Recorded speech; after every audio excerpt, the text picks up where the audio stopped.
All right, so we've come to Romans chapter 11, verses 11 to 15. This is what the Apostle Paul writes. I say then, they did not stumble so as to fall, did they? May it never be. But by their transgression, salvation has come to the Gentiles to make them jealous. Now, if their transgression is riches for the world, and their failure is riches for the Gentiles, how much more will their fulfillment be? But I'm speaking to you who are Gentiles. Inasmuch then as I am an apostle of Gentiles, I magnify my ministry, if somehow I might move to jealousy my fellow countrymen and save some of them. For if their rejection is the reconciliation of the world, what will their acceptance be but life from the dead? Now this might appear as a somewhat confusing passage. Let's do our best to break it down. Remember that Romans chapters 9, 10, and 11 are talking about God's plan for Israel. Also remember that in chapter 11, verse 1, Paul posed the question, God has not rejected his people, has he? And his resounding answer was, absolutely not. May it never be. Paul is still dealing with that very same question here in verses 11 to 15. His answer is no, he has not rejected his people. In fact, Paul himself was an Israelite, but God saved him. And he says in verses 5 and 7 that the reason that some Jews had embraced Christ was because of God's gracious choice of them. He said, there were those that God chose, and the rest were hardened. The ones that he chose, he revealed to them his way of salvation and his way of a person becoming right with God simply as a gift through faith. Now, in this section, Paul's going to emphasize how God's going to gather the elect Jews into his kingdom. How is he going to do that?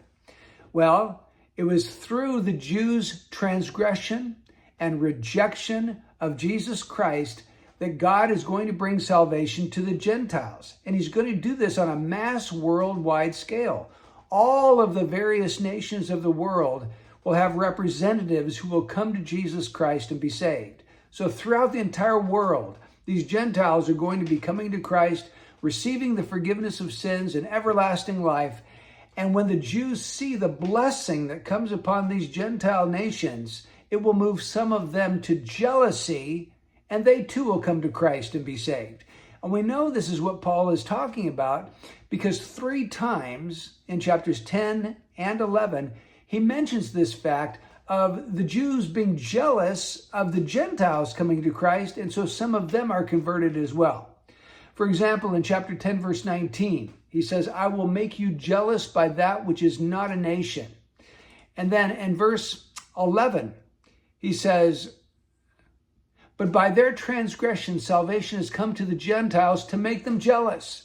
And then in verse 14, if somehow I might move to jealousy my fellow countrymen and save some of them.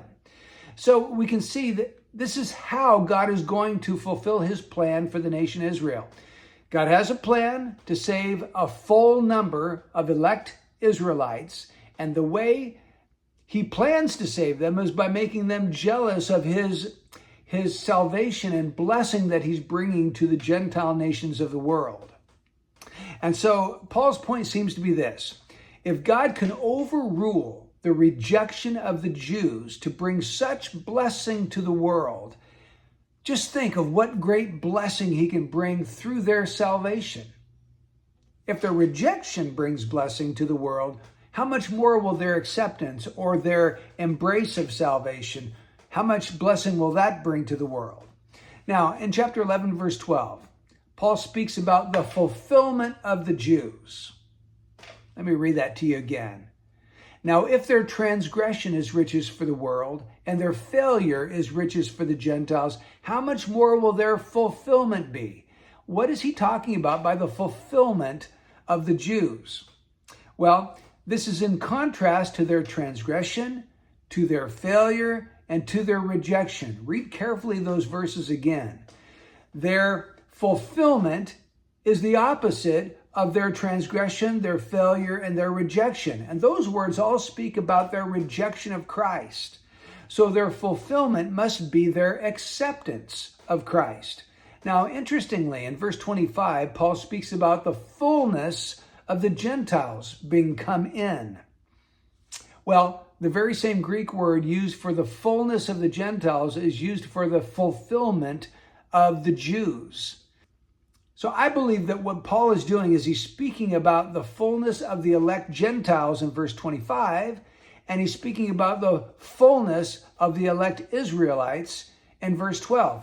God has an elect number of Gentiles he's planning to save, and he has an elect number of Jews that he's also planning to save. So God is going to save a remnant of ethnic Israelites in every generation. When he returns, they are going to have reached their fullness or their fulfillment, the full number that he planned to save before the foundation of the world. Now, I know there are some Bible teachers that believe and teach that these verses hold out to us this idea that God's going to save all of the Jews or almost all of the Jews at the end of world history. I do not believe that's what Paul is teaching here. But in order to get my response to all of that, you have to wait till we get to verse 25, because that's when it comes up. For now, I just want you to see that God's sovereign plan is going forward exactly as he ordained it to.